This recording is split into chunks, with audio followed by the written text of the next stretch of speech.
기운이 완연한 것 같습니다. 어제가 3.1절이었는데 해방 후에 처음 맞은 그 3.1절 기념행사를 이 민족 진영하고 좌파 진영하고 따로따로 했다고 그러더라고요. 그 이후에 이 찬삭 반탁으로 갈라지더니 결국 이 남북이 단단히 됐다 그런 얘기가 있던데 사실 어제 이게 탄핵 찬성 탄핵 반대 집회가 엄청나게 또 이 갈등을 고조시키는 것 같습니다. 정말 이 국내외적으로 엄청난 이 혼란이 예상이 되는 것 같습니다. 중국은 무슨 롯데그룹 해가지고 공격하고 하는 거. 이런 때일수록 사실은 기업을 하는 여러분들께서 이 나라에 애국하는 길이 이 부국을 이루는 데 계속 정진해야 되지 않을까 하는 생각이 듭니다. 예로부터 부국강병이라고 해가지고 이 부국강병을 이룬 나라만이 사실은 이 평안한 그런 삶을 영위할 수 있었지 않았는가 생각이 됩니다. 근데 이 기업 환경도 굉장히 어려워지는 것 같고 과연 여기서 어떻게 기업에서 이 부국을 이루는데 일조할 것인가 하는 그런 고민들이 많이 되는 것도 사실인 것 같습니다. 오늘 그 전임 삼성경제연구원의 정구현 원장님 모시고 이 혼돈의 시대에 어떻게 대응해 갈 것인가 하는 데서 좋은 인사이트를 얻을 수 있을 것 같아서 많이 기대가 되고 기쁩니다. 네, 감사합니다. 안녕하십니까. 봄비가 와서 좀 차분합니다만 세상은 별로 차분하지가 않은 것 같습니다. 오늘 이렇게 좋은 자리 마련해 주신 권 사장님, 또 우리 오랜 친구들, 우리 김일섭 대대장, 우리 또 같이 일하고 있는 김영배 교수님, 또 여러 경영자 여러분들 뵙게 돼서 반갑습니다. 제가 한 50분, 1시간 정도 하는 거죠? 네. 네. 그래서 여러분들 오늘요, 제가 답이 있는 주제가 아닙니다, 이게. 그죠?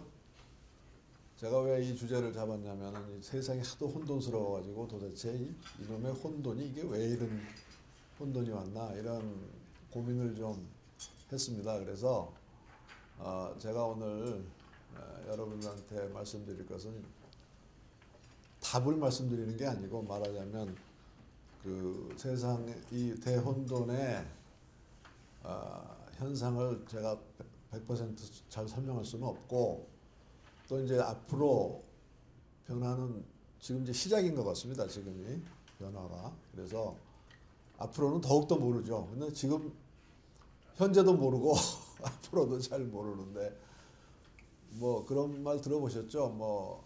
일기예보 하는 사람하고 경제학자의 차이는 같은 점과 차이점은 둘 다 내일은 모르지만 일기예보는 오늘 날씨는 아는데 경제학자는 지금 경제 상태도 모른다는 그런 조크가 있어요. 왜냐하면 경제 현상을 알 수가 없잖아요, 사실은. 그죠? 봐가지고는 한 몇 달 전 자료 가지고 얘기하는 거잖아요. 그런 식으로 지금 사실 현상을 우리가 이해하기 굉장히 어렵습니다. 이게 도대체 무슨 일이 일어나고 있느냐, 이게. 근데 오늘 제가 얘기할 것은 우리나라 얘기가 아니고 세계적인 지금 현상을 주로 말씀드릴 건데요. 제 얘기의 포인트는 한 서너 가지인데, 첫째는 지금의 세계적인 대혼돈은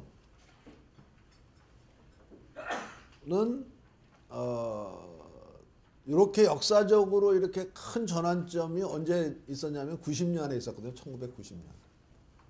그래서 1990년에 대전환이 한 번 있었고, 한 25년, 30년 만에 이제 이번에 전환이 있는 것 같아요. 그래서 세계적으로 지금 대전환이 있는데 그 원인이 뭘까 하는 것을 먼저 말씀드리고요. 근데 그 원인은 저는 두 가지라고 생각합니다. 하나는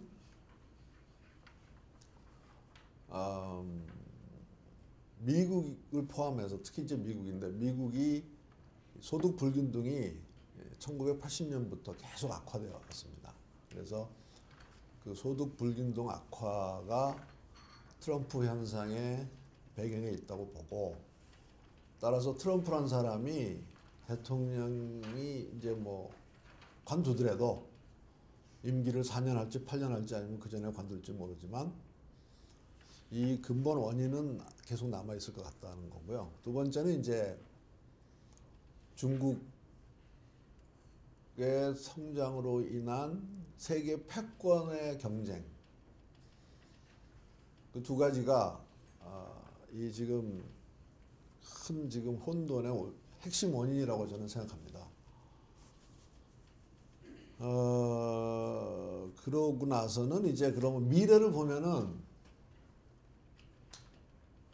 더 지금 불확실한 점이 있는데 이제 그런 얘기는 조금씩 좀 풀어가기로 하고요. 그래서 우선 현재 대혼돈의 그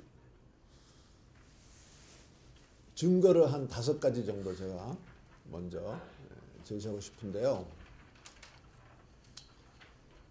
1990년이 그 진짜 역사적인 시기였거든요. 89년 11월 9일 날 베를린 장벽이 무너졌고요. 90년 7월 1일 날 독일이 통일됐고요. 91년에 USSR이 해체됐습니다. 근데 여러분들 USSR, 구소련이죠. 구소련. 구소련이 언제 형성된지 아세요? 혹시? 구소련이란 나라가 1922년에 구소련이 만들어졌더라고요. 야, 그거 오래된 나라예요. 15개 리퍼블릭으로 구성되어 있었잖아요. 그죠?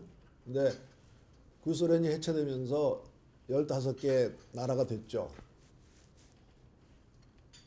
그리고 사실은 유고슬라비아라는 한 나라는 6개인가 7개 나라가 됐죠. 그죠? 근데 어쨌든 중요한 것은 냉전이 끝났다는 겁니다. 1945년부터 1990년까지 시대를 우리가 냉전이라고 그러잖아요. 왜 냉전이라고 그러냐면 세계 대전이 2번 있었죠. 그러고 나서 1차, 2차, 그 다음에 이제 3차 세계대전이 있을 법한데 소련하고 미국 사이에 그게 전쟁은 안 나고 계속 전쟁 비슷한 시기가 한 몇십 년 계속 됐잖아요. 그래서 그 1945년부터 1990년까지의 몇 년인가 45년에 55년인가 하여튼 그 45년 그거 냉전이 끝났다는 것 자체가 굉장히 중요한 사건인데 그것만이 아니고 그때 무슨 또 일어났냐면은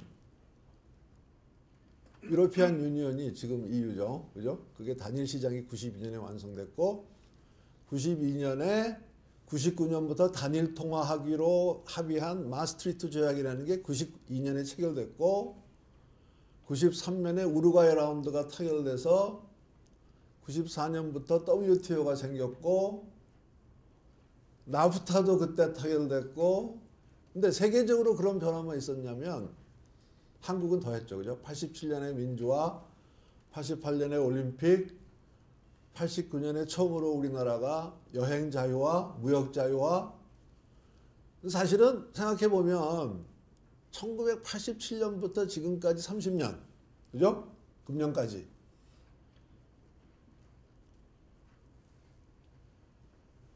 대한민국의 가장 잘 나갔던 30년 아닐까요? 혹시 여러분들? 그럼 생각해 보세요. 그죠? 물론 그 전에 뭐가 뭐 여러 가지 인적 자원이나 산업화나 뭐 이런 거 다 있었지만 지금 생각해 보니까 1987년부터 지금까지 30년이 대한민국의 가장 바른기였던 것 같아요. 왜? 민주화했지. 정보혁명에서 앞장섰지. 그죠? 세계적인 경제 뭐 13위니까 경제 대국이지. 그죠? 공업 경쟁력 세계 5위지. 연구개발 세계 1위지. 1인당 GDP 아직 3만 불 안 됐지만 거의 3만 불이지. 이제 사실은 그렇죠. 그래서 그 지난 25년의 세계적인 대전환기에 대한민국은 엄청 잘해가지고 지금 여기까지 왔죠. 그죠?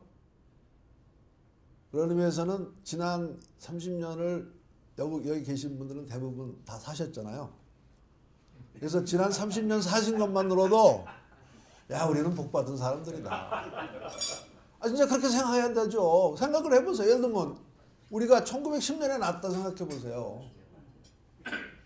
40년은 여기 40년생 많이 있으세요. 40년생은 고생들이, 30년생들은 고생 좀 했죠. 그죠? 많이 했죠? 해방 후에 혼란 뭐. 근데 정말 지난 30년은 대단한 시기였는데 서론이 너무 길어졌습니다. 죄송합니다. 그래서 여기 프란시스 후쿠야마라고 일본계 미국인이 그때 92년에 역사의 종언이라는 책을 썼습니다. 근데 그 사람이 그때 뭐라고 그랬냐면 이제 세계의 체제 경쟁은 끝났다. 인류가 더 이상 시장 경제와 민주주의보다 더 좋은 체제는 못 만들 거다 그랬거든요. 그래서 역사의 종언이라는 책을 쓰고 뭐 했는데 그러면 그때부터 계속 정말 평화와 번영이 계속돼야 되는데 지금 평화와 번영이 계속이 안 되고 있죠. 그죠? 지금 사실 중동은 한마디로 개판이죠. 네, 중동은 정말 시리아만이 아니고 뭐 난리죠. 에집트, 뭐 리비아, 이라크도 지금 전쟁. 거기다가 아이시스, 그죠? 그래서 정말 판도라의 박스를 연 것 같은데, 그래서 종교와 문명의 충돌이 되고 있고, 그 다음에 미국의 경제 위기, 그러니까 2008년 경제 위기 때문에 그 아주 우수하다고 생각했던 미국의 자본주의 시장 경제, 서구의 자본주의가 약점이 많이 노출됐고, EU와 일본이 쇠락하고 있고, 그리고 이제 중국이 2010년에 세계 제2의 경제 대국이 된 다음에 계속 크고 있죠, 그죠?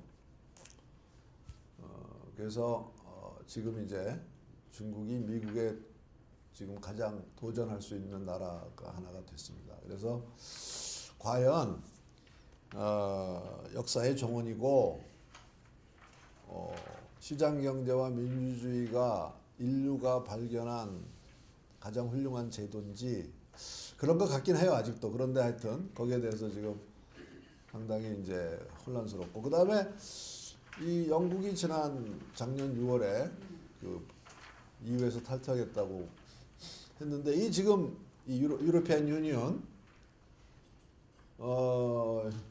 조금씩 늘어가지고 지금 뭐 28개국이 멤버고 그 중에서 19나라가 지금 유로라는 돈을 쓰고 있는데요. 이게 대단한 거거든요, 사실은요. 이 유로피안 유니언이. 왜냐하면 정치학자들이 뭐라 그러냐면 우리 지금 현대 이 세계는 약 190개 정도의 나라로 구성되어 있잖아요, 그죠?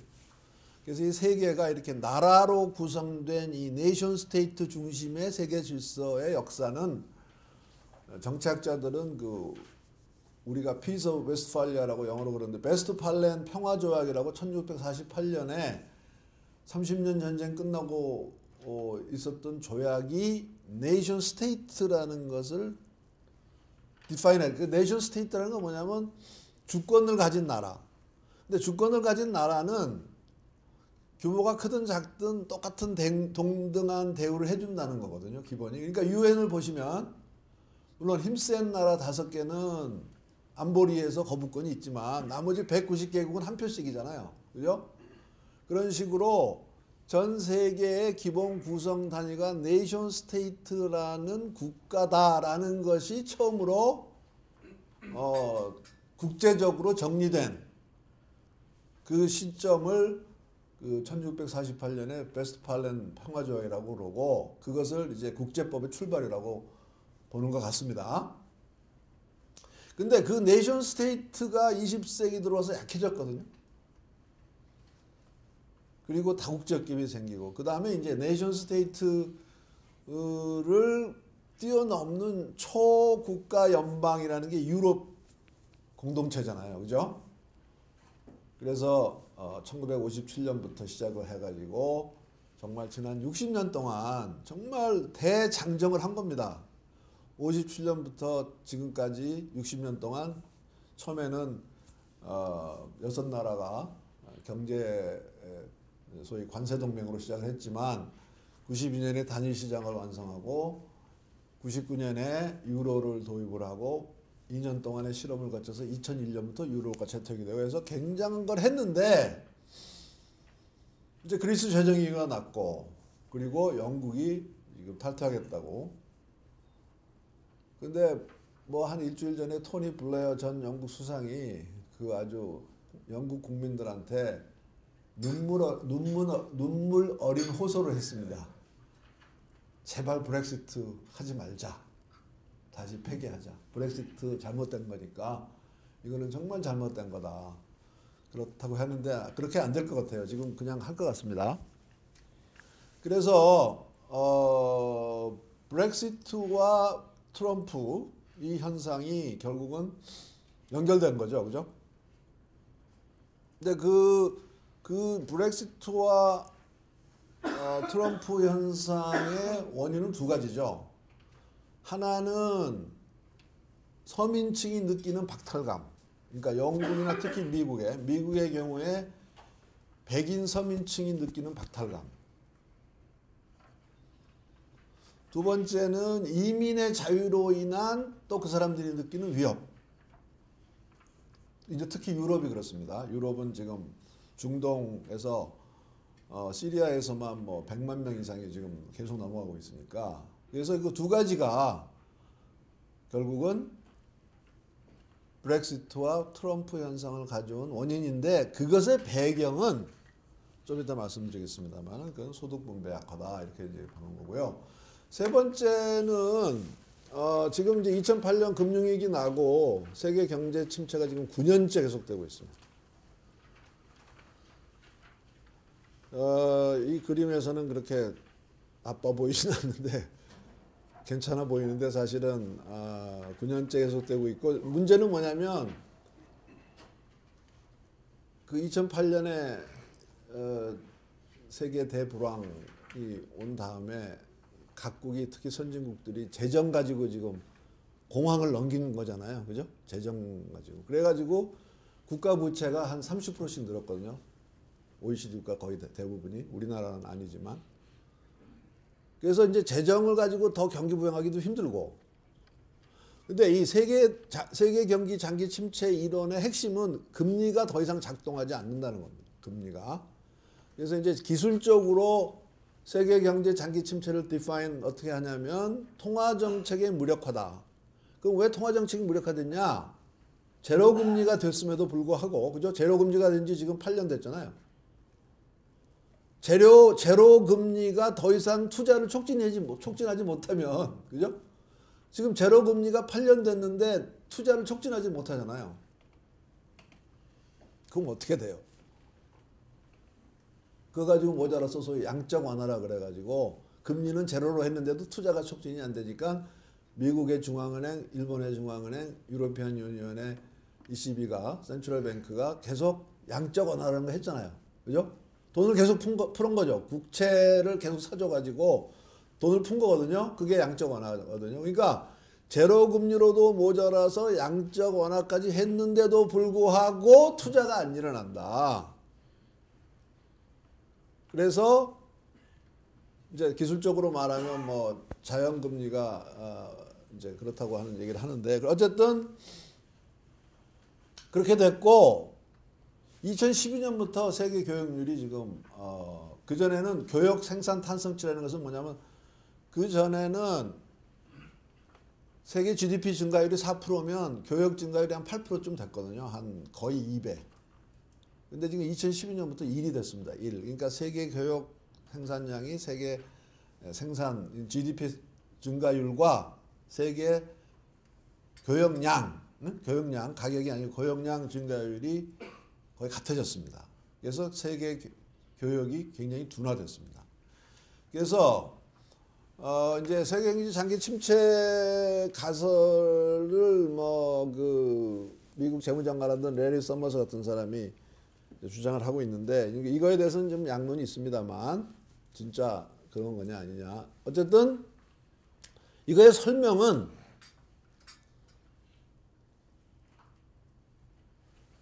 자, 공급 측면에서 보면은 과잉 설비, 그 다음에 수요 측면에서 보면은 소득 불균등의 심화, 고령화의 이완과 그 다음에 이제 인터넷 모바일로 인한 소비 패턴 변화 이런 것들이 지적되고 있는데 이거 뭐 조금 이따 또 조금 얘기가 나오니까 이 정도로 하고 넘어가겠습니다. 좀 시간적으로. 네 번째는 중국 경제인데 이게 정말 골치 아프죠. 어떻게 보면 중국 경제가 아시다시피 세계 2위의 경제 대국이 됐고 이제 세계 1위의 무역 대국이 됐고 2001년에 1조 1000억 불이던 GDP가 지금 11조 달러가 됐으니까 10배가 됐습니다. 10배. 그러니까 자꾸 뭐 어떤 사람들은 뭐 중국이 뭐 8%에서 6%로 성장하면 뭐 성장이 둔화했다 그러는데요. 그건 말도 안 되는 얘기죠. 그죠? 아니 1조 달러 때는 10% 성장할 수 있지만 11조 달러가 어떻게 10% 성장이 말도 안 되는 거고 지금 시진핑이 사실 잘하고 있는 거죠. 그러니까 이게 슬로우다운 해야 되는데 이제 어떻게 충격이 없이 소위 하드 랜딩 하지 않고 중국 경제를 슬로우다운 시켜서 한 5% 정도로 낮춰야 되거든요. 이제 그러면서 실업이 많이 발생하지 않고 사회가 안정되게 하는 지금 그런 과정에 있는 건데 지금 한 이제 몇 년 됐죠? 슬로우다운 한지요. 근데 정말 놀랍습니다. 중국 경제가 얼마나 많이 바뀌었냐. 그전에는 중국 경제는 투자 주도의 경제였어요. 그죠? 근데 이제는 소비 주도의 경제가 됐습니다. 금년도 추정치지만 중국의 금년의 중국 경제 성장 목표가 6.5%입니다. 중국 정부가 내건 중국 경제 성장 목표 6.5%인데 금년도 추정치가 소비의 기여도가 70%예요. 이건 옛날 미국 경제가 그랬거든요. 지금도 그렇지만 미국은 소비 드리븐 경제인데 중국이 소비 드리븐 경제가 이제 됐고 그리고 중국이 3차 산업이 2차 산업보다 더 물론 크고요. 제조업의 공장, 뭐 세계 공장이라 그러지만 그리고 성장 기여도 보십시오. 밑에서 보시면 작년에 6.7% 성장했는데 6.7%를 쪼개보면 3차 산업이 3.9%, 2차 산업이 2.5%, 1차 산업이 0.3%. 그렇게 되어 있어요. 그러니까 중국이 그러니까 중국 경제가 소비 주도, 서비스 주도 경제가 됐어요. 이것도 사실 놀라운 건데요. 근데 이제 문제는 미래인데 이게 이제 우리한테 이제 고민입니다.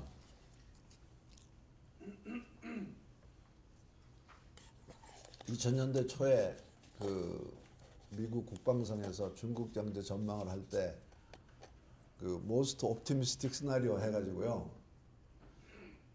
중국이 소련처럼 쪼개진다. 그게 most optimistic scenario거든요. 미국의 입장에서는 제일 optimistic scenario가 중국이 깨지는 건데 근데 중국은 절대 안 깨질 거라고 그럽니다. 전문가들은요. 근데 우리로서는 지금 두 가지 걱정인데 하나는 중국이 금융위기를 제대로 맞아가지고 경제가 좀 흔들거리는 그 리스크가 있는 반면에 또 한 리스크는 중국 기업이 너무 잘해가지고 우리나라 기업의 시장과 우리 경제를 약화시키는 그 두 가지 리스크가 동시에 지금 존재하고 있어요. 어떻게 생각하세요? 이거 중요한 질문이죠. 그죠? 지금 제가 오늘 제기하는 질문 하나하나가 다 중요하죠? 근데 특히 이거, 그죠? 중국 경제가 하드 랜딩, 금융위기를 맞을 거냐? 아니면 잘 넘기면서 경쟁력이 더 세져가지고, 뭐, 알리바바니, 텐센트니, 뭐, 화웨이니, 뭐, 르노버니, 샤오미니 요새는 또 뭐 오포라는 하는 회사가 세계적으로 지금 모바일 1등으로 등장하고 있는데 이런 회사들이 우리를 더 잡아먹을 거냐? 이거 참 중요한 질문인데요. 근데 국가 부채, 중국의 기업 부채는 상당히 심각하다고 합니다. 어디 숫자가 나오는데 GDP의 몇 프로라더라. 굉장히 크더라고요. 그리고 왜 그렇게 됐냐면은 여기 그림에는 잘 안 나오는데 중국 경제학자들은 뭐라고 그러냐면 2009년 10년에 중국 경제 정책이 실패했다. 왜냐면 세계적으로 불황인데 중국 경제를 8% 9% 유지하기 위해서 투자를 너무 많이 해가지고 그때 국가 부채가 많이 늘어났다. 이렇기 때문에 그러니까 그 금융 위기는 두 가지잖아요. 은행 위기, 외환 위기 그 두 가지인데요. 금융 위기는 은행 위기라는 것은 은행이 가진 대출이 부실화되는 거잖아요. 그죠? 근데 지금 은행이 가진 대출이 상당히 부실화가 높아졌다는 겁니다. 중국이. 그래서 지금 어떻게 하고 있냐면 중국 정부가 소위 뎨 에코티 수합을 하고 있습니다. 말하자면 기업들의 부채를 자기 자본으로 전환시켜 주는 거예요. 그렇지만 그게 뭐가 문제냐면 은행이 문제가 되는 거죠. 그죠? 은행은 돈을 빌려주고 이자를 받아야 되는데 그 돈이 자기 자본화 되면 결국 은행에 대해서 중국 정부가 돈을 더 많이 왕창 집어넣어야 되겠죠. 근데 2000년대 초에도 중국이 그렇게 한번 했는데 그때는 경제 규모가 작았거든요. 근데 지금은 경제 규모가 크기 때문에 과연 이 기업 부채로 인해서 발생할 수 있는 중국 은행의 부실 채권 문제. 그 다음에 오른쪽에 보시면 외환위기 가능성도 조금 있는 게 지금 이제 빨간 그래프가 환율인데요.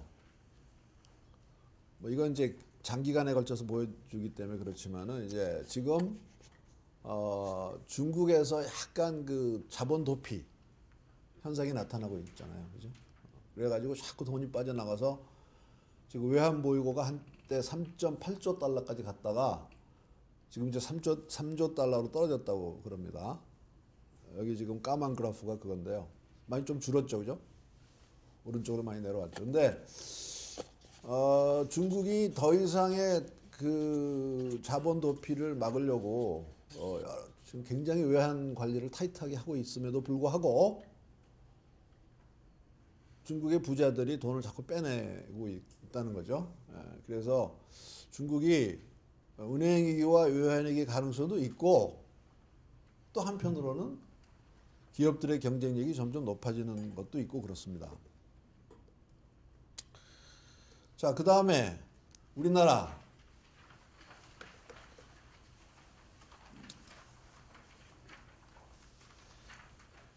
근데 우리나라는 지금 저성장 저물가로 관계 위기는 아니라고 보고요. 이건 지극히 정상적인 거고 우리나라는 2.5% 성장이 지금은 적정 성장이라고 보는데 적응을 못해서 그런 거죠. 경제 주체들이.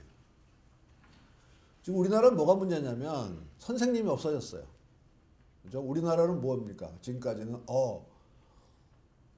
미국하고 일본 하는 대로 조금 따라하면 괜찮게 되지 이렇게 생각했잖아요. 그죠? 근데 경제 선생님은 이미 20년 전부터 힘을 못 쓰고 있고 지금 우리가 항상 미국은 정말 민주주의가 대단해, 상권 분립이 대단해, 언론 자유가 대단해 계속 그랬잖아요. 근데 이 미국식 민주주의가 흔들리잖아요, 지금. 그죠? 그래서 우리의 지금 위기는 도대체 누구를 쫓아가야 되지? 누가 우리 모델이지? 모델이 없어졌습니다. 그럼 모델이 없어졌으면 어떻게 해야 되죠? 우리가 모델을 만들어야죠. 그죠? 그래서 대한민국은 이제부터 경제와 정치에 대해서 우리가 모델을 만들어야 되거든요. 그런 점에서 대한민국은 지금 위기다. 지금 이 탄핵 이것도 위기지만 이것도 보면 결국은 정치의 실패라고 봐야 되겠죠, 그죠? 거기다 이제 북한 얘기까지 하면, 그죠? 어제 뭐 트럼프가 김정은이 제정신인지 잘 모르겠다 그랬다는데 이건 답이 없는 것 같고요. 그래서 북한 얘기는 좀 안 하겠습니다만 여기까지가 이제 말하자면 이 정도면 말하자면 세계 시스템이 흔들리고 있다. 그 다음에 트럼프 현상과 브렉시트 현상이 나타나는 문제, 세계 경제 장기 침체 가설, 중국 경제가 어떻게 되겠느냐, 남한이 어떻게 되겠느냐, 북한이 어떻게 되겠느냐. 이 정도면 충분히 많은 문제가 있죠.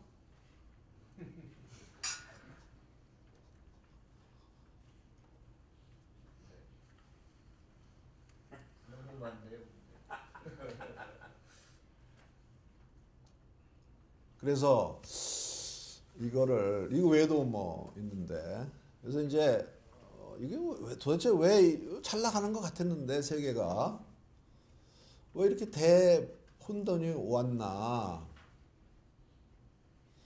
근데 사실은 자유무역은, 그러니까 도대체 지금의 이 대혼돈이 2008년부터 시작된 건가?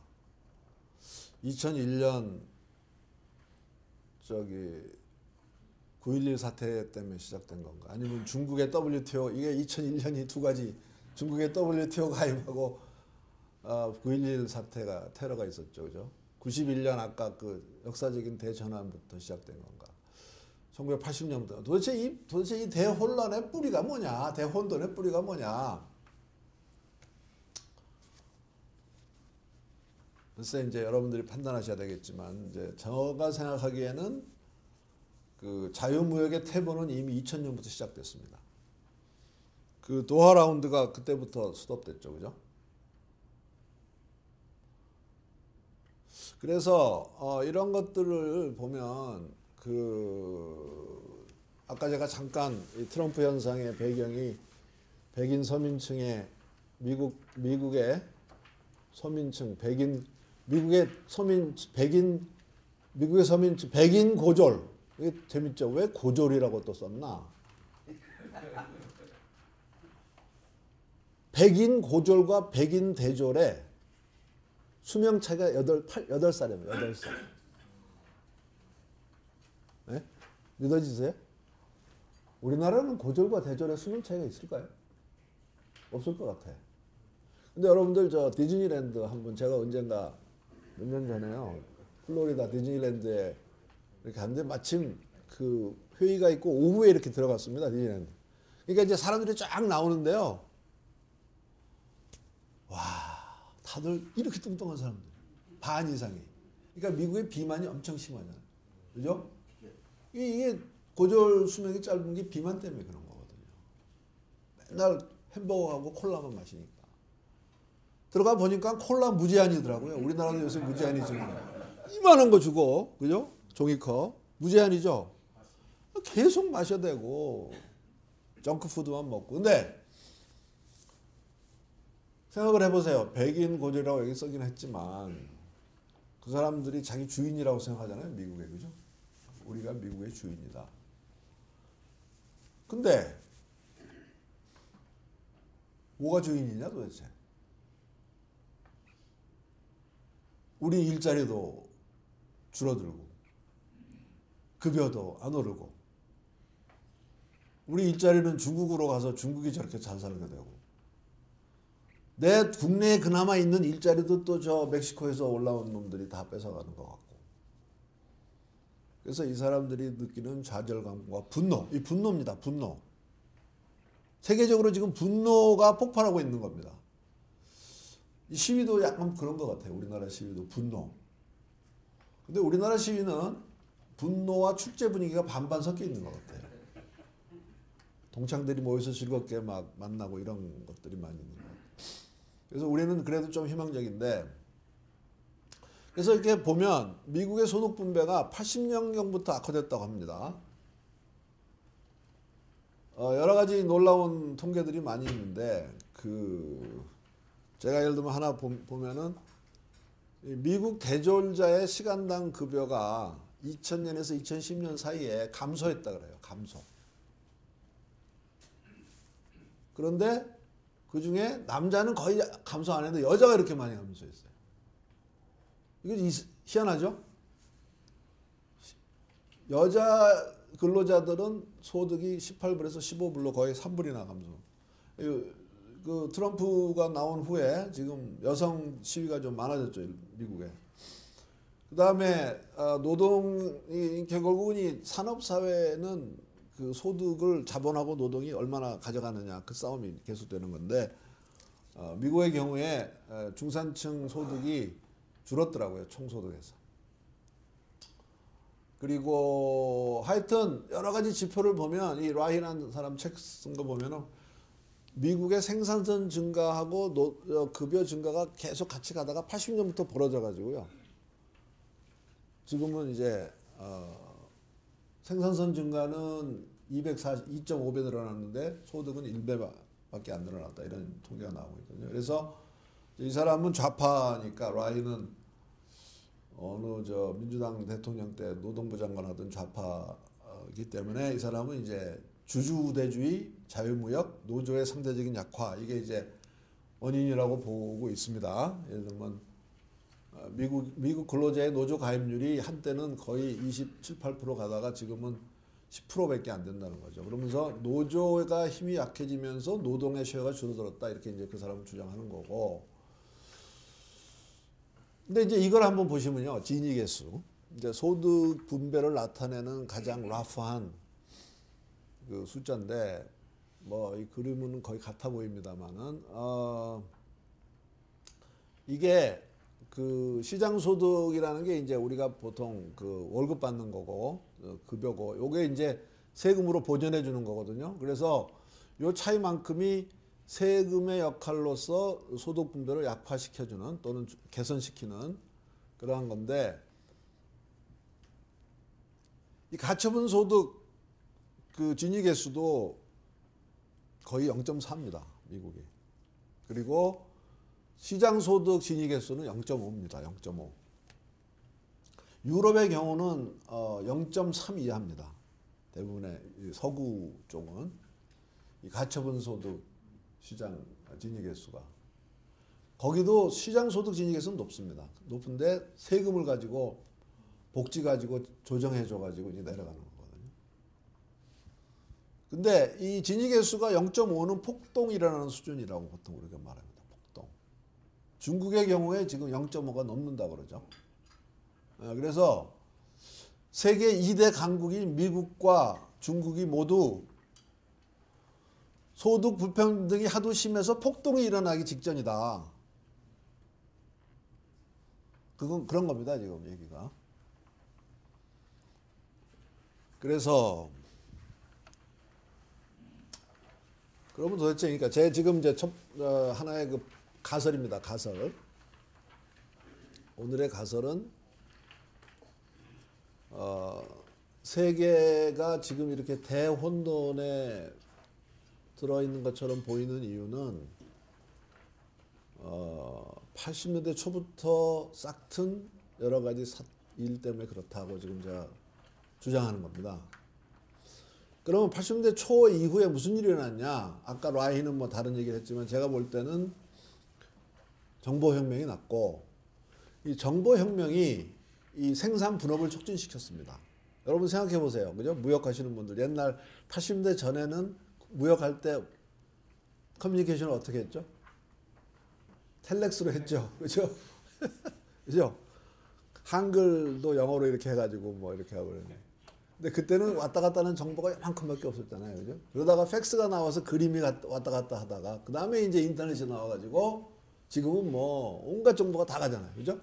사실 정보혁명이 생산 분업을, 그 홍콩의 리엠폰 같은 회사가 그 정보혁명 아니면 저렇게 될 수가 없는 거죠. 우리나라도 마찬가지. 그래서 정보혁명이 굉장히 중요합니다. 즉 통신비를 제로로 만들었거든요, 사실. 그래서 글로벌화를 촉진시켰고, 그 다음에 이제 글로벌화가 되면서 경쟁이 그 격화되고, 미국 제조업 종사 노동력이 1980년에 1900만 명이었는데 2012년에 1100만 명으로 감소했다고 합니다. 그리고 79년 80년에 집권했던 영국의 태처, 미국의 레간이 신자유주의 정책을 썼죠. 사실 노조 까부시고 민영화하고 시장 경제 촉진하고 독과점 부시고 이랬죠. 그러면서 아까 라이가 말한 것처럼 노조의 약화와 자본가 중심의 경제가 됐다는 건데요. 이런 것들이 그러니까 물론 이런 것이 정보혁명, 글로벌화의 급진전, 자유시장 경제 확산 이런 게 긍정적인 효과도 많았죠. 사실은. 근데 문제는 선진국들이 특히 미국과 영국이 또는 EU가 원래 일본은 자유무역을 말로만 하는 나라지만 자유무역이 더 이상 선진국에 유익하지 않다고 인식하기 시작했다는 겁니다. 왜냐하면 자기들이 손해를 보니까. 그리고 자유무역에서 가장 혜택을 많이 본 나라는 중국이죠. 그러니까 이 지난 25년 동안의 그 세계 경제에서 가장 큰 업적이 뭐냐면 그 세계 인구 지금은 75억 명이라 그러지만 하여튼 뭐 한 70억 명 중에 지난 25년간 빈곤을 탈출한 게 10억 명이 넘는다고 하는 거거든요. 네? 빈곤을 탈출한 거. 그 중에 중국 사람이 6억 명, 6억 명. 그러니까 예. 중국 인구 14억 중에 6억 명이 지난 조금 뭐 25년보다 좀 더 됐겠죠. 중국이 본격적으로 개방한 92년부터 지금까지 농촌에서 도시로 와서 공장에서 일한 소위 농민공이죠. 농민공. 중국에서 말하는 농민공. 그래서 지난 30년 동안에 글로벌화의 가장 큰 혜택을 본 나라는 중국이고 사람은 중국의 농민공들이다. 그러면 누가 손해를 받겠죠, 그죠? 그게 이제 일자리다, 미국이다 이거죠. 그래서 트럼프나 미국의 정서는 Make America Great Again 뭐 이런 건데, 그죠? 트럼프 Make America Great Again. 누가 야 그거 아니야. Make America White Again. 근데 최근에도 그 유태인 지금 유태인 정서가 지금 미국에 굉장히 많이 올라가고 있습니다. 그래서 최근 한 일주일 동안에 미국의 유태인 시설에 대해서 그 뭐 막 이렇게 돌 던지고 이런 사건이 많이 일어났고요. 지난주에 보셨나 모르겠어요. 캔사스인가 어디서 인도 사람 둘이 죽었죠. 한 명이 죽고 한 명. 근데 둘이서 친구인데요. 이제 직장 끝나고 바에서 한잔 하는 게 매일 이제 뭐 해피아워 하고 있는데 백인 놈이 미친 놈이 한 놈이 와가지고 야 너네들 불법 이민자지? 그런 거예요. 백인 놈 한 놈이 와서요. 이 사람들이 무시했어요. 이 사람을. 근데 계속 그러니까는 바에 있던 딴 사람들이 내보냈어요. 너 나가. 취한 것 같기도 하고 나가. 얘네들 가만 놔둬. 얘네들 맨날 와서 여기서. 근데 이놈이 나갔다가 들어오면서 총을 갖고 와가지고 쏴가지고요. 인도 사람 하나 죽고 한 명은 부상당하고 또 한 사람 말리던 사람도 부상당하고. 물론 이제 그건 뭐 하나의 사건이긴 하지만 그 미국의 정서가 그만큼 지금 메이크 아메리카 화이트 어게인의 그러한 것도 좀 있다 이런 말씀인데 그래서 제가 처음에 말씀드렸듯이 지금의 대혼돈의 원인은 두 가지라고 봅니다. 하나는 미국의 약화, 상대적인 약화. 물론 이제 미국이 아직도 엄청 세죠. 국방비. 아직도 세계 국방비 많이 쓰는 나라 1등부터 20등까지 세워놓고 2등부터 20등 더한 거하고 미국 혼자 국방비하고 비슷하다고 합니다. 국방비 규모가. 그 다음에 실리콘밸리, 그죠? 아직도 뭐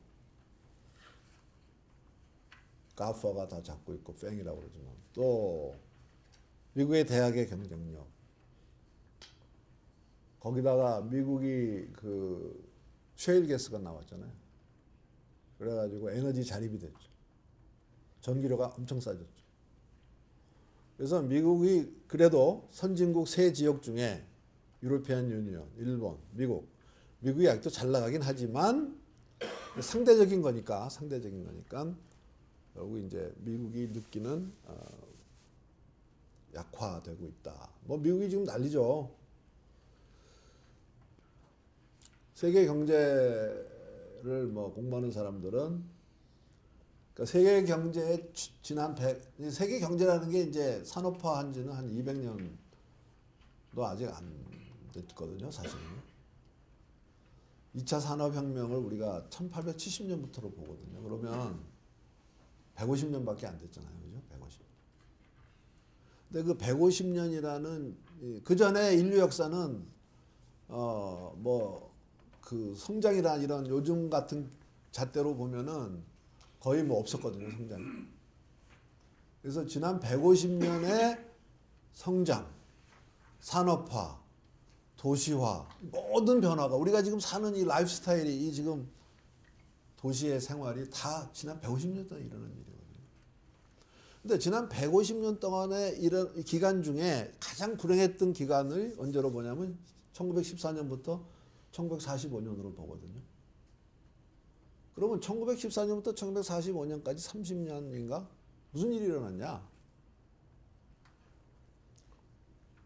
물론 이제 1차 세계대전, 2차 세계대전 중간에 대공황인데 두 개의 세계대전과 대공황이라는 그 30년의 세계적인 암흑기입니다. 그게 암흑기.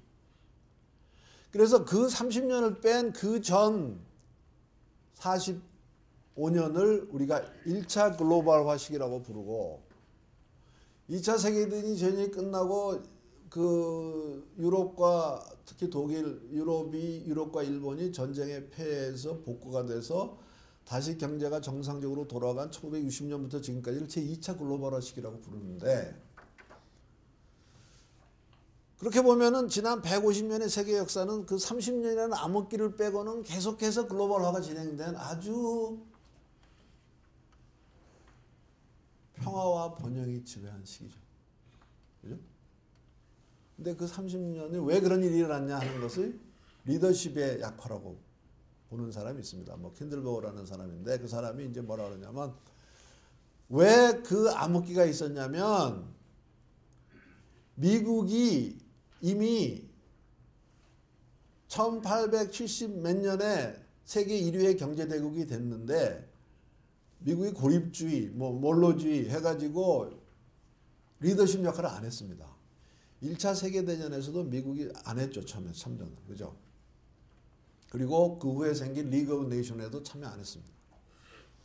그래서 그 기간을 가장 힘이 센 나라가 리더십을 발휘하지 않았다는 거예요. 그 전에 영국이 발휘했던 리더십 역할을 미국이 채주지 못했다는 거예요. 그거를 그 암흑기의 원인이라고 보는데 사실은 2차 세계대전 후에 이렇게 한 70년 동안 평화와 번영이 계속된 것은 미국의 리더십 때문에 그렇거든요. 힘이 제일 센데 그 힘센 나라가 한마디로 말하면 rule based governance 그걸 한 거거든요. rule based governance를. 그래서 좀 이따 제가 좀 말씀드리겠습니다만은 rule based governance 규칙 기반의 세계 질서. 규칙 기반의 세계 질서라는 것은 뭐냐면 미국이 힘이 제일 세지만 지 맘대로 안 하고 IMF도 만들고 WTO도 만들고 옛날에는 같고 그 다음에 UN도 만들고 그 안에 안보리도 만들고 그 다음에 뭐 G7도 만들고 G20도 만들고 그래서 많은 규칙을 가지고 그 다음에 기후변화 협약도 이제 했고 처음에는 잘 안 했죠. 그래서 이런 식으로 힘이 제일 센 나라가 지 맘대로 다 하지 않고 여러 나라하고 협의해가지고 했다 하는 것이 지난 70년의 세계 질서인데요. 그리고 그 세계 질서에 가장 혜택을 많이 본 나라가 일본, 한국, 중국이죠. 그죠? 왜냐하면 자유무역 때문에 우리가 이만큼 성장한 거잖아요. 그죠? 이제 그렇게 볼 때 그 현재 위기의 가장 핵심은 과연 세계가 미국이 지난 70년 동안 세계의 평화 물론 뭐 전쟁도 있었고 뭐 한국 전쟁도 있었고 월남전도 있었지만 하여튼 크게 볼 때 지난 70년간 평화와 번영을 지탱해 줬던 미국의 리더십이 흔들릴 거냐 안 흔들릴 거냐 그건 아직 모르죠. 트럼프 현상이 일시적인 거냐 아니면 더 오래 갈 거냐 그런 거죠. 그렇지만 이제 지금 가설은 트럼프 현상이 일시적인 것 같지가 않은 게 미국의 힘이 약화됐고 자유무역에 대한 미국의 신념이 가치가 약화됐고 중국의 부상에 대해서 미국이 상당히 견제를 하려고 하고 있고 이런 이제 시기라는 거죠.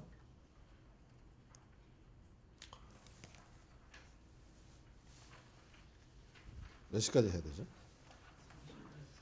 30분이요? 네.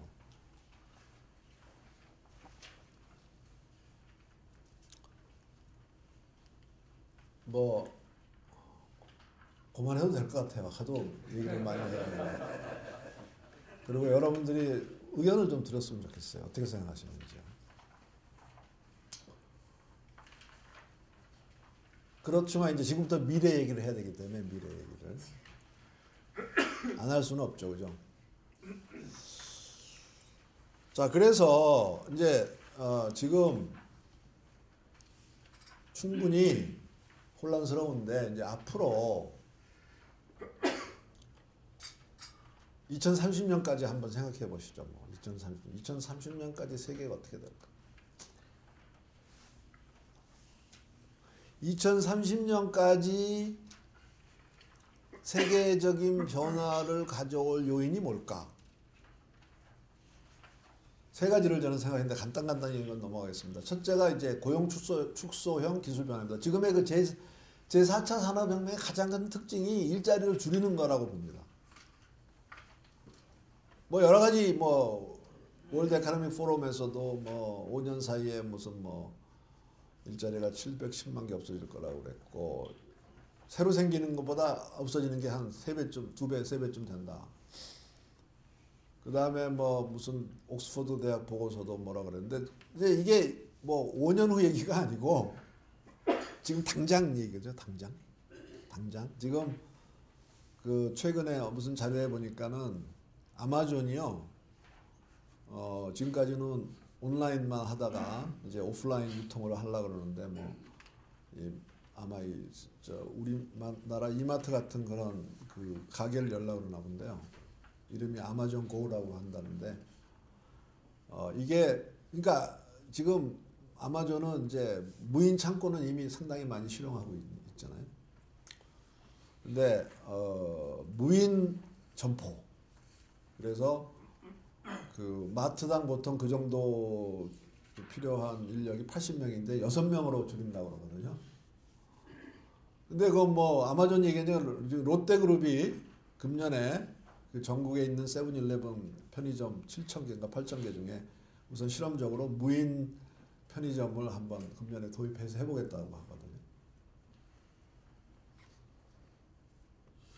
그래서 미국의 경우에 그 무인 매장 시스템이 확대되면 이 캐시어 계산원들이 한 350명 일자리를 잃을 거라고 그러는데 이것만 해도 그죠? 캐시어하고 그다음에 운전대 잡는 사람이요. 그죠? 운전하는 사람. 지금 저 자율주행차가 5년 내에는 상당히 많이 활성화될 것 같습니다. 그래서 5년 안에도 그런데 지금까지는 그 인력 감축이 주로 제조업이었잖아요. 그죠? 앞에서 보셨지만 제조업 인력이 1,900만에서 1,100만으로 줄었다는데 이제 서비스 산업에서 대규모 인력 감축이 일어난다. 그래서 과연 이 고용 축소형 이걸 어떻게 할 건지 그 다음에 이게 이제 이 지금 영림 소프트웨어 회사와 좀 더 관련이 많을 수도 있겠습니다만은 세계적으로 지금 시가총액 10위권 안에 회사가 5개 IT 인터넷 온라인 회사가 애플, 구글, 마이크로소프트, 뭐 아마존, 페이스북인데요. 1, 2, 3, 5등인가 뭐 6등인가 그렇습니다. 4등이 뭐 어디더라 그렇고 나머지 이제 1, 2, 3, 6등까지의 뭐 5개가 있는데 이 회사들이 저기 은행에 안 가잖아요. 그죠? 돈이 하도 많아가지고. 그리고 투자도 비교적 옛날 오프라인 회사들 뭐 철강 회사니 석유화학 회사 이런 회사 투자도 조금 하잖아요. 그래서요 경제 소프트와 사이버화 경향 온라인 소비의 증가. 그러니까 사람들이 우리나라 사람들이 하루에 그 휴대폰 붙잡고 있는 시간이 4시간 반이라고 그러죠. 그러면 4시간 반 동안 그거 붙잡고 있으면 딴 거 안 할 거 아니에요. 아무래도. 그죠? 그리고 거기 다 들어가 있잖아요. 카메라니 뭐니 뭐. 그런데 그 안에 있는 서비스는 많이 무료죠. 그러면 GDP에 안 잡히잖아요. 그런 것들은요. 물론 최근에 그래서 그런 것들은 뭐 개발비를 GDP로 계산하는 그런 어카운팅이 새로 나왔다고 그러는데 어쨌든 간에 그 경제가 소프트화, 무형제화, 사이버화 이렇게 되니까 지금 이 경제 측정이 지금 못 쫓아가죠. 그죠? 왜냐하면 지금 사람들의 소비는 죽은 다음에 내세로 가는 게 아니고 그 오프라인 세계와 온라인 세계를 왔다 갔다 하면서 우리가 살고 있는 거 아닙니까? 그죠? 내세는 나중이고. 근데 이 내세가 이 온라인 사이버 세상에서의 소비라는 게 이게 수상하잖아요. 돈을 별로 안 쓰고 소비하죠. 그러면은 그게 어디로 가죠? GDP가 그 측정을 잘 못하는 거죠. 그리고 적응을 다 못하는 거고. 그래서 근데 이거는 이 소프트와 사이버 세계는 지금 자료가 없습니다. 말만 하는 거예요. 세계적으로 봐도 자료가 별로 없어요. 왜냐하면 자료가 나올 수가 없어요. 그 다음에 이거는 이제 말씀드린 거고, 즉 규칙 기반의 세계 질서가 흔들린다.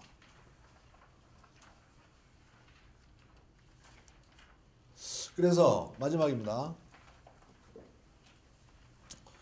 세 가지 제가 지금 볼 때는 앞으로 15년 동안에 또는 2030년까지 13년인가 13년 동안에 지금 일어나고 있는 이 대변화에 더해서 세상을 가장 많이 흔들 변화가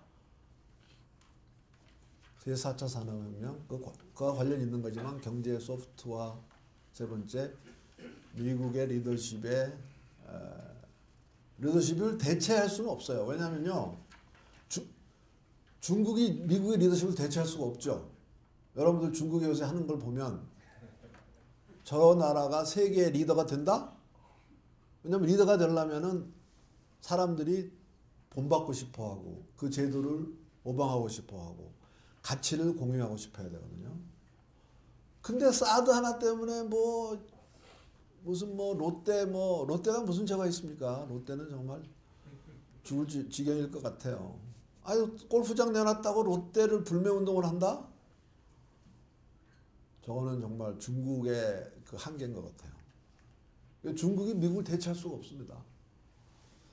그럼 미국의 힘이 약화되면 공백이 생기는 겁니다. 리더십의 공백이 생겨요. 중국이 대체할 수가 없기 때문에. 근데 문제는 한국이죠. 너무 가까웠기 때문에 중국에서. 그래서 그 세 가지 변화가 온다고 보는데 우선 이제 우리 한번 이 부분에 이제 좀 생각을 많이 하셔야 되는데 앞으로 자 그러니까 앞으로 15년의 세계 경제를 한마디로 제가 얘기하라고 한다면은 일자리 대전이 날 거예요. 일자리 대전. 일자리가 점점 줄어들 겁니다. 그러니까 어떻게 해야 되냐? 우선 근로시간 단축해야 되고요. 그죠? 그래서 일주일에 50시간, 45시간 가능하면 더 이상 일하지 않도록 해야 되고, 그 다음에 아마 금요일 오전까지만 근무하고 오후부터 휴일을 해야 될 것도 모르겠고, 결국은 4일제로 가겠죠? 주 4일제. 그 다음에 이제 근로안식연제 도입해서 5년 일하고 1년 쉬게 하고 교육받게 하고, 이제 그런 거 별짓 다 해가지고 일자리를 다 만들려고 하지만 결국 안 될 거예요. 왜냐하면 생산 가능 인구의 3분의 1만 일해도 다 먹고 살 수 있는 생산이 다 될 거거든요. 그래서 나오는 게 기본소득제도입니다. 기본소득제도. 작년인가 재작년에 스위스에서 국민투표에서 안 됐지만 결국은 여러 가지 과정을 거쳐서 아마 한 10년 후, 15년 후에는 많은 나라가 기본소득제도를 도입할 겁니다. 다시 말하면 모든 뭐 20살 이상, 19살 이상한테 모든 사람한테 한 달에 얼마씩 주는 건데 이게 그 사실은 우파들이 이걸 찬성하고 있습니다. 왜냐하면 복지제도를 없애는 거거든요. 어떻게 보면. 이게 아주 극심한 복지제도인 거지만 실업수당도 필요 없고 기초노령연금도 필요 없고 뭐 이런 거 다 필요 없고 정부를 축소하고 돈을 줘버리기가 쉬우니까. 근데 더 재밌는 것은 그 산업사회는 그 자본계층과 근로계층이 자본계층이 유한계급이었잖아요. 그죠? 그래서 산업사회는 유한계층, 자본계층과 돈 있어서 일 안 해도 먹고 살 수 있는 사람과 열심히 일해야 되는 사람이 있었는데 앞으로는 바뀔 겁니다. 그래서 근로계층이 상위층이고 유한계층이 하위층이 될 거예요. 그렇게 될 것 같아요. 한번 생각해 보세요. 근데 그런 것, 사회가 그걸 쫓아갈 수 있을까? 그런 거예요, 말이죠. 그죠? 그래서, 사회 계층이 이렇게 될 것 같아요. 이 그림으로 그리면은, 한쪽에는 돈, 많냐, 적냐, 한쪽에는 일이 있냐, 없냐, 그러면 사회 계층이 네 가지가 될 것 같아요. 일하는 부자, 일하는 전문가, 노는 부자, 노는 빈자. 그죠? 그래서 이제, 제일 부러운 사람들이 일하는 부자인데, 일하는 부자가 누구죠? 사업주죠, 사업주. 그죠? 자기 비즈니스 하는 사람이 일하는 부자잖아요. 그래서 미래에는 모두 다 자기 비즈니스를 하려고 덤벼들 것 같아요. 창업. 그러니까 창업을 지금 뭐 대기업이 망해서 창업이 아니라 내가 80, 90, 100살까지 사는데, 그죠? 직장에 있어가지고는 살 수가 없잖아요. 짜질 텐데, 보나마나. 그렇기 때문에 미래 세계는 1인 사업자든 2인 사업자든 사업가들이 가장 잘 나가는 사람들이 될 것 같아요. 회사에서는 어떻게 되냐? 진짜 사람 하나하나가 채용하고 하는 게 중요하고, 그래서 제가 볼 때는 이 회사 경영에서 가장 중요한 이 일자리 전쟁 시대에 회사 경영에서 가장 중요한 것은 어떻게 하면 채용과 평가와 보상과 승진을 어떻게 하면 투명하고 공정하게 하느냐. 이게 무지하게 중요할 것 같습니다. 사회 전체로도 마찬가지입니다. 지금도 그렇죠. 뭐 어느 국회의원인가는 뭐 누구 한 명 취직부터 하겠다고 지금 검찰이 불려다니잖아요. 아, 그럼 옛날 같으면 아니 국회의원이 자기 선거 고민 취직부터 하는 게 뭐가 그렇게 큰 죄였어요? 지금 안 되잖아요. 못 참잖아요, 사람들이. 야, 취직하기 이렇게 힘든데 국회의원이 전화를 해서 뭐 들어가? 사회가 그 용납을 못 하잖아요. 왜? 일자리 하나하나가 너무나 귀하니까 취직, 승진, 급여 모든 것에서 엄청나게 투명한 그러한 시스템을 만들어야 됩니다. 기업 경영은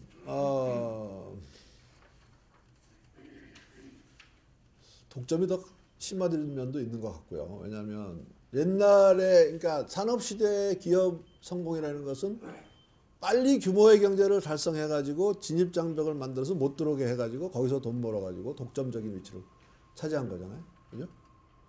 근데 그 산업사회의 규모의 경제에 해당하는 게 지금은 망의 효과거든요. 망의 효과. 그래서 고객을 먼저 선점하는 회사, 그게 이제 이 뭐 페이스북, 뭐 애플, 뭐 넷플릭스, 뭐 구글, 뭐 이런 그 팽이나 중국의 알리바바, 뭐 텐센트 뭐 이런 회사들인데, 그래서 어떻게 보면은 플랫폼을 통한 시장 선점이 초연결 시대의 기업 성공의 방정식이긴 한데, 그렇지만은 한편에서는 또 많은 수의 1인 기업, 2인 기업들이 나오면서 노동시장이 아마 근본적으로 바뀌지 않을까 이렇게 보여지고, 그런 의미에서 변화에 적응하지 못하는 기업들은 사라지면서 새로운 형태의 산업이 나올 수도 있지 않을까 이렇게 보고 있습니다. 그 다음에 이제 소비의 변화.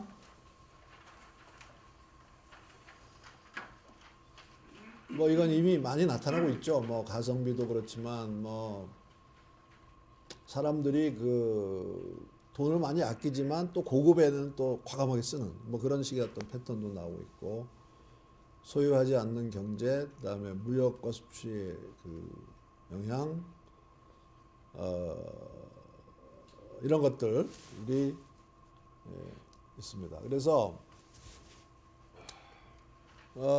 이 지금 임플리케이션, 말하자면 시사점은 더 이제 많이 생각을 해봐야 되는데요. 뭐 그 앞에 변화 얘기만 해도 좀 골치 아파가지고요. 뒤에 거는 도저히 못 쫓아가겠어요.